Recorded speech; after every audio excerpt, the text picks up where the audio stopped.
అండి అందరికీ నమస్కారం. ఈ రోజు మనతో ఫేమస్ గ్యాస్ట్రోఎంట్రాలజిస్ట్ వివి మహేష్ గారు, ఫేమస్ పిడియాట్రిషియన్ వి రూపా గారు మనతో ఉన్నారు. వాళ్ళ ఓన్ హాస్పిటల్ అయిన నివా హాస్పిటల్ ని నెల్లూరులో గ్రాండ్ గా లాంచ్ చేస్తున్నారు. వారి మాటల్లో హాస్పిటల్ గురించి మరియు కన్స్ట్రక్షన్ గురించి మరిన్ని విషయాలు అడిగి తెలుసుకుందాం. అందరికీ నమస్కారం అండి. ముందుగా మాకు ఈ ఆనందాన్ని షేర్ చేసుకోవడానికి అవకాశం ఇచ్చినందుకు ముందుగా మీకు థ్యాంక్స్ చెప్పండి మేడం. డాక్టర్స్ దేవుళ్ళతో సమానం మేడం. Thank you. మాకేమీ ఈజీ జర్నీ కాదండి. ఇద్దరము ఎవరి ఫీల్డ్స్ లో వాళ్ళు చాలా కష్టపడ్డాము. చాలా కష్టపడి మా కళని సాకారం చేసుకోవడానికి మాకు ఇన్ని సంవత్సరాలు పట్టింది. మేము ముందుగా ఏంటంటే ఈ నివా హాస్పిటల్ అని స్టార్ట్ చేయటంలో సార్ చెప్పినట్టు మా ఉద్దేశం అందరికీ అందుబాటులో, అందరికీ వీలైనంత వరకు కార్పొరేట్ లెవెల్ వైద్యం అందించాలి అనే తపనతో, అనే ఉద్దేశంతో కొంచెం మంచి ఎక్విప్మెంట్ సార్ పరంగా, గ్యాస్ట్రో పరంగా అడ్వాన్స్డ్ టెక్నాలజీతో మంచి ఎక్విప్మెంట్ పెట్టడం జరిగింది. పీడియాట్రిక్స్ పార్ట్గా నేను చిన్నపిల్లల, పురిటి పిల్లల వైద్య నిపుణురాలుగా గత 10 ఏళ్ళు అపోలో హాస్పిటల్లో సేవలు అందించాను. అంతకుముందు కిమ్స్ హాస్పిటల్లో వర్క్ చేశాను. అంతకుముందు రవి చిన్నపిల్లల హాస్పిటల్. అట్లా డిఫరెంట్ జర్నీస్.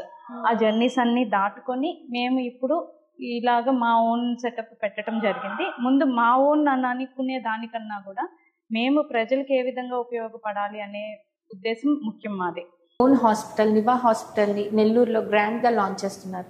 సో మీ అనుభూతి మీ మాటల్లో మా ప్రేక్షకుల కోసం చెప్తారా? నేను గ్యాస్ట్రోఎంట్రాలజిస్ట్గా గత 14 ఏళ్ళ నుంచి వర్క్ చేస్తున్నాను. ఎవరికన్నా ప్రాక్టీస్ స్టార్ట్ చేసిన తర్వాత తన ఓన్ సెటప్ ఉండాలనేది కోరిక ఉంటుంది. నేను గత 14 ఏళ్ళుగా నేను అనసూయ హాస్పిటల్లో వర్క్ చేస్తున్నాను. అక్కడే ప్రాక్టీస్ స్టార్ట్ చేశాను.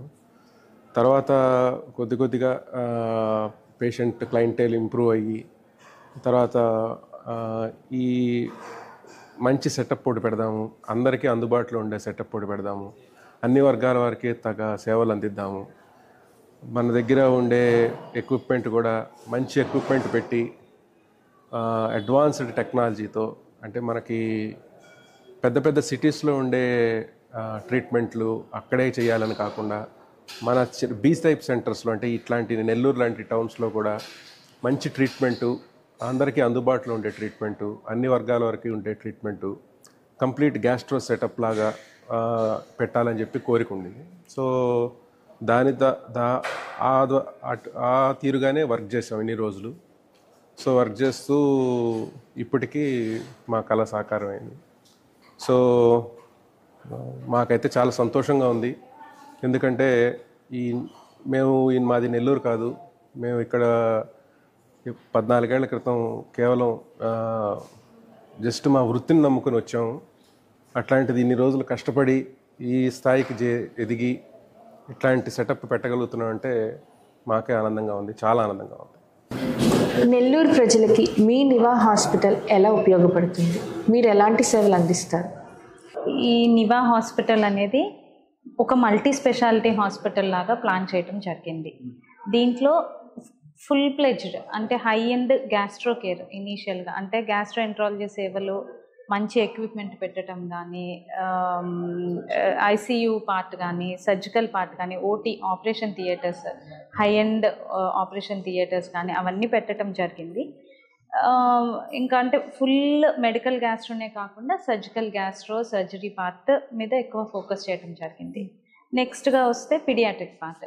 పీడియాట్రిక్ అంటే ఇందాక నేను చెప్పినట్టు పురిటి పిల్లలు, చిన్నపిల్లలు, పురిటి పిల్లలకి అందించవలసిన సేవలు, NICU care, level 3 care, tertiary care పెట్టడం జరిగింది. పీడియాట్రిక్ కేర్ అంటే పీడియాట్రిక్ ఐసీయూ, హై ఎండ్ది టెర్షరీ కేర్ లెవెల్లో పెట్టడం జరిగింది. ఇంకా పీడియాట్రిక్స్ని ఆబ్వియస్గా సపోర్ట్ చేయడానికి గైనిక్కి గైనకాలజిస్ట్ సేవలు పెట్టడం జరిగింది.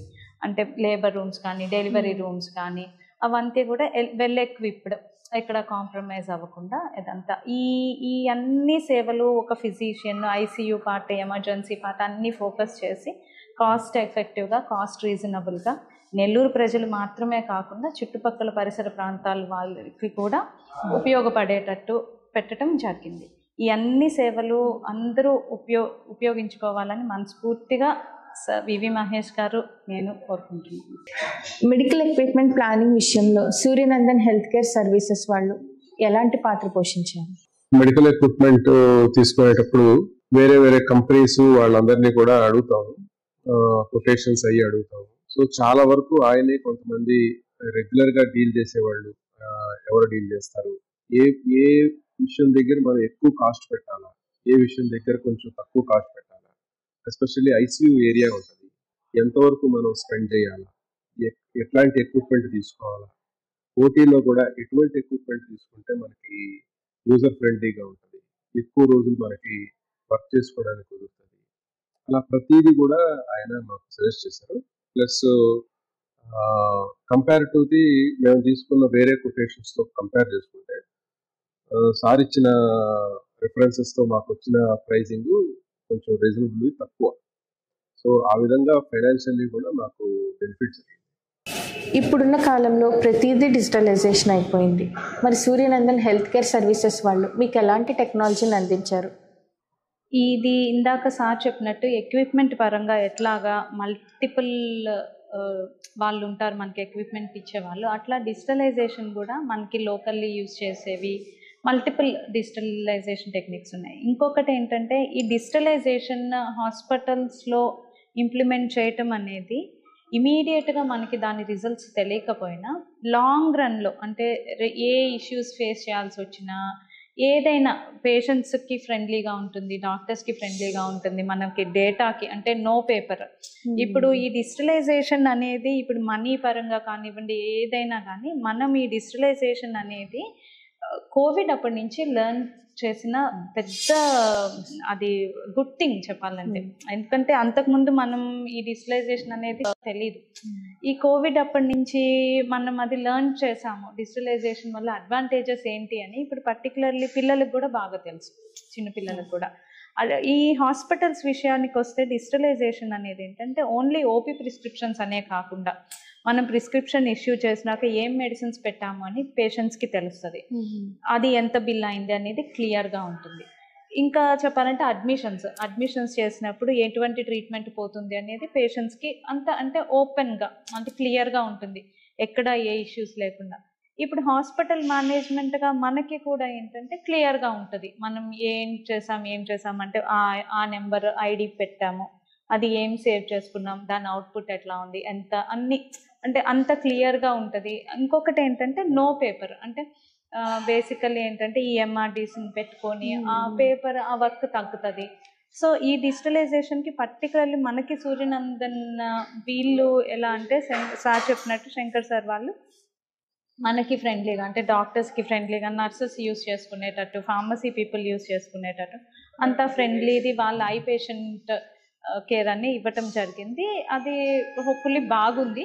సో అది మాకు సూర్యనందన్ వాళ్ళు బాగా హెల్ప్ చేసినట్టు ఆ డిజిటలైజేషన్ పార్ట్ ఏమేమి బెనిఫిట్స్ ఉంటాయని మాకు క్లియర్గా ఎక్స్ప్లెయిన్ చేయటం, మేము అది యాక్సెప్ట్ చేసి ఇంప్లిమెంట్ చేయటం జరిగింది. సార్ అండ్ మేడం, ఫస్ట్గా మీరు సూర్యనందన్ హెల్త్ కేర్ సర్వీసెస్ వాళ్ళకి హ్యాండ్ ఓవర్ చేయకముందు ఎలాంటి ప్రాబ్లమ్స్ ఫేస్ చేశారు, వాళ్ళకి హ్యాండ్ ఓవర్ చేసిన తర్వాత ఎలాంటి బెనిఫిట్స్ మీరు పొందారు? మేము సూర్యనందన్ అంటే మా శంకర్ రెడ్డి గారికి ఇచ్చేటప్పటికి మాది జస్ట్ కన్స్ట్రక్షన్ వరకు అయ్యింది. ప్లస్ మాకు అప్పుడు క్లియర్ కట్ రోడ్ మ్యాప్ లాగా అప్పుడు ఏం లేదు. అంటే నెక్స్ట్ ఏం చేయాలా, ఏ పని తర్వాత ఏ పని చేయాలా అని చెప్పేవాళ్ళు లేకుండా పోయారు. సో మాకు వచ్చిన ఈ కన్స్ట్రక్షన్ సంబంధించిన వాళ్ళు కానీ, ఎలక్ట్రీషియన్ సంబంధించిన వాళ్ళు కానీ, ప్లంబింగ్ సంబంధించిన వాళ్ళు కానీ, ఇంటర్నెట్ సంబంధించిన వాళ్ళు కానీ, వీళ్ళందరూ కూడా ఏంటంటే హాస్పిటల్ పరంగా వాళ్ళకి ఎక్కువ అవగాహన లేదు. సో వాళ్ళు జస్ట్ మా రొటీన్ గా వర్క్ చేసుకుంటూ ఒక క్వాలిటీ వర్క్ అందించలేకపోయారు. సో వాళ్ళందరినీ కోఆర్డినేట్ చేసి అంటే ఒక ఒక ఒక స్ట్రీమ్ లైన్ చేసి వాళ్ళందరితో డిస్కస్ చేసి వాళ్ళు ఏ పని చేయాలా, నెక్స్ట్ డే ఏ పని చేయాలా, ఆ తర్వాత రోజు ఏం పని చేయాలా, గత వచ్చే 10 రోజులకి కావాల్సిన ప్లాన్ అంతా కూడా ముందుగా ఆయన ప్రిపేర్ చేసి ప్రతిరోజు వాళ్ళతో మాట్లాడి వాళ్ళు వెనకే ఉండి చేయించి చాలా బాగా ఎగ్జిక్యూట్ చేశారు. నెక్స్ట్ మాకు కన్స్ట్రక్షన్ సంబంధించి కూడా మార్పులు చేర్పులు చేసుకోవాల్సి వచ్చింది. మాకు ఇచ్చిన ప్లాన్ ఒకటి, ఆ ప్లాన్ ప్రకారంగా మాకు హాస్పిటల్ ఎంతవరకు ఉపయోగపడుతుంది అట్లా చేస్తే చాలా ప్లేస్ వేస్ట్ అయిపోయింది, ఆ ప్లేస్ ని ఎట్లా యూటిలైజ్ చేసుకోవాలా అని చెప్పేసి మేము ఆల్రెడీ కన్స్ట్రక్ట్ చేసిన దాన్ని చాలా వరకు మాడిఫై చేసి ఎక్కడ పగలగొట్టలేదు, జస్ట్ ఓన్లీ కొన్ని మార్పులు యాడ్ ఆన్స్ చేసి మంచి అవుట్పుట్ ఇవ్వగలిగాం. అంటే పేషెంట్కి ఏ విధంగా సహకారం అందుతుంది, దీంట్లో పనిచేసే డాక్టర్లకి ఏ విధంగా ఈజీగా ఉంటుంది, ప్రతి స్టెప్లో ప్రాబ్లమ్స్ ఏం ఫేస్ చేస్తాము, దానికి ముందుగా సొల్యూషన్ ఏం కావాలనేది శంకర్ రెడ్డి మాకు బాగా రెగ్యులర్గా మాకు ఎక్స్ప్లెయిన్ చేశారు. ఆయన బాగా దాని మీద థరోగా నాలెడ్జ్ ఉంచుకొని ప్రతి స్టెప్లో కూడా మాకు ఇది చేస్తే మనకి బెనిఫిట్ అవుతుంది, ఇది చేస్తే మనకి కాస్ట్ ఎఫెక్టివ్గా ఉంటుంది, ఇది చేస్తే మనకి పేషెంట్కి బెనిఫిట్ ఉంటుంది అన్న తీరులోనే ఆయన మాకు గైడ్ చేశారు. మేము ఎక్కువ టైం మేము ఏంటంటే పేషెంట్ దగ్గర, నేను పనిచేసే ప్లేస్ దగ్గర నేను వర్క్ చేసుకోవడం, అక్కడే ఉండిపోవడం, అక్కడే పేషెంట్స్ మీదే కాన్సన్ట్రేట్ చేయడం చేయగలుగుతాం. ఇక్కడికి వచ్చి రెగ్యులర్గా చూసుకొని పొద్దున్న నుంచి సాయంత్రం వరకు ఇక్కడ వర్క్ చేసి చేయలేను. సో నాకు ఆ సపోర్ట్ ఇచ్చింది మటుకు శంకర్ రెడ్డి గారు. కంప్లీట్గా ఇక్కడే ఉండి డెడికేటెడ్గా ఎంతో ఇష్టంతో, కొంతమందికి మనీకి పనిచేస్తారు, బట్ శంకర్ రెడ్డి గారి మటుకు పేరు కోసం, తన ఐడెంటిటీ కోసం, తన ఏంటో ప్రూవ్ చేసుకోవడం కోసం పనిచేసి వచ్చిన result. So we are very much inducted to doctor Shankar. Hospital అనగానే అన్ని విషయాలు పరిగణనలోకి తీసుకోవాలి. పేషెంట్ లోపలికి ఎంటర్ అవగానే సిక్ ఫీలింగ్ రాకూడదు. మరి అంబియన్స్ ని ఎలా ప్లాన్ చేశారు? హాస్పిటల్ అంబియన్స్ అంటే మేము లావిష్గా కాస్ట్లీగా పెట్టాలి అన్న కాన్సెప్ట్ నాకు కానీ సార్ కానీ ఫస్ట్ నుంచి లేదు. ఉన్న దాంట్లో ప్రెజెంటబుల్గా, పీస్ఫుల్గా, ప్లెజెంట్గా, పర్టికులర్లీ ఆ విషయానికి వస్తే మేము అట్మోస్ట్ కేర్, అంటే గ్రౌండ్ లెవెల్ నుంచి ప్రైవేట్ రూమ్స్, సింగిల్ రూమ్స్ దాకా అట్మోస్ట్ కేర్ మేము ఫస్ట్ ప్లాన్ గీపించినప్పుడు ఆర్కిటెక్ట్తో కూడా అట్మోస్ట్ కేర్ తీసుకుంది ఏంటంటే వెంటిలేషన్ పార్ట్. ఎక్కడ కూడా వెంటిలేషన్ దగ్గర మేము కాంప్రమైజ్ అవ్వలేదండి. ఎక్కడన్నా మేము ప్లేస్ ఓకే, ఇట్స్ ఓకే పోయినా పర్లేదు, మనకి వెంటిలేషన్ బాగుండాలి. ఎక్కడన్నా కూడా వెంటిలేషన్ బాగుండి ఉంటేనే ఆ ఫ్రీ ఫీల్ వస్తుంది. ఆ క్లోజ్డ్ ఫీల్ లేకుండా, హాస్పిటల్ ఫీల్ లేకుండా ఉండాలి అంటే వెంటిలేషన్ బాగుండాలి అనే కాన్సెప్ట్తో particularly single rooms, private rooms కానివ్వండి, ఓపీ రూమ్స్ కానివ్వండి, ఓపీ ఏరియా కానివ్వండి, వెంటిలేషన్ బాగా ఇవ్వటం జరిగింది. ఆ క్లోజ్డ్ ఫీల్ లేకుండా దానికే సగం సిక్ ఫీలింగ్ పోతుంది పిల్లలకి. ఇంకొకటి ఏంటంటే పిల్లల కోసం పర్టికులర్లీ ప్లే ఏరియా ఒకటి అరేంజ్ చేయడం జరిగింది, పిల్లలు కొంచెం ప్లేఫుల్గా ఆ ఫీల్ పోగొట్టడానికి. ఇంకా చెప్పాలంటే, ఇంకా గ్రౌండ్ లెవెల్లో చెప్పాలంటే వెంటిలేషన్, సన్లైట్ అట్లాగా. ఇంకా మనకి ఏంటంటే ఎక్కడా కూడా ఎక్కువ క్లోజ్డ్ ఇది లేకుండా ఫ్యాన్స్ కానీ అవి ఇంకా చెప్పేదే ఉంటుందండి, అవి వెంటిలేషన్ పర్టికులర్లో ఉండేలాగా. ఇంకొక విషయం ఏంటంటే నర్సింగ్ స్టాఫ్ కానీ ఇలాగా మేము సెలెక్ట్ చేసేటప్పుడు ప్లీజింగ్గా, ప్లెజెంట్గా ఉండేటట్టు 2-3 సార్లు రీచెక్ చేసుకొని స్టాఫ్ని అరేంజ్ చేయడం జరిగింది. అక్కడ కూడా అంటే మనం బేసిక్గా పేషెంట్స్ని విష్ చేసే విధానంలో అది, అంటే నేను టు బి ఫ్రాంక్ కార్పొరేట్స్ నుంచి వచ్చి నేను కార్పొరేట్స్ నుంచి నేర్చుకున్నది అది. ప్లీజింగ్గా, ప్లెజెంట్గా రిసీవ్ చేసుకుంటే అక్కడ సగం సిక్ ఫీల్ పోతుంది. ఇప్పుడు మనకి 5 స్టార్ హోటల్స్ కానివ్వండి, దానికి మనకి హాస్పిటల్ ఎన్విరాన్మెంట్స్కి అదే తేడా కాబట్టి ఆ పార్ట్ బాగా కవర్ చేయడం జరిగింది. అది ఇంకా అందరూ కోఆపరేట్ చేస్తే అది ఇంకా బాగుంటుంది మా అమల్లో. సార్ అండ్ మేడం, ముందు చెప్పినట్టుగానే డాక్టర్స్ దేవుళ్ళతో సమానం. ఇక్కడికి వచ్చి మీ బిజీ షెడ్యూల్స్లో మీ అమూల్యమైన సమయాన్ని మాకు అందించి మీ ఇంటర్వ్యూ ఇచ్చినందుకు చాలా కృతజ్ఞతలు. Thank you so much.